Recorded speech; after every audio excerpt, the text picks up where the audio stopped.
السلام عليكم، اخباركم ايه؟ كل سنه وانتم طيبين، يا رب دايما تكونوا بخير. النهارده هنقول لكم اصل كلمه يد العدي. يد العدي دي اتقالت امتى وليه وازاي؟ كان المسلمين لما دخلوا مصر زمان كانوا بيتكلموا اللغه اللي في مصر كانت لغه قبطيه، فعشان يتكلموا اللغة العربية كانوا لازم يتعلموا اللغة العربية.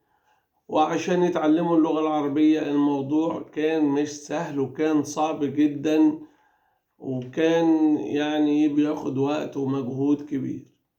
فلما كان بيحصل مشكلة ولا خناقة ولا معركة بين حد، كانوا عايزين يقولوا له يا ألد أعدائي.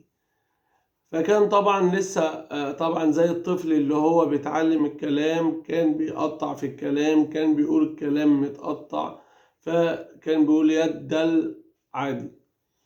فخناقة في التانية في التالتة يعني ايه، فما كانش قادر يقول يا ألد أعدائي، فاتقالت كم مرة يد العدي، فاتقالت الجملة أكتر من مرة. وهو عشان كده لما كان بيحصل أي خناقة كان بيتقال يد العدي.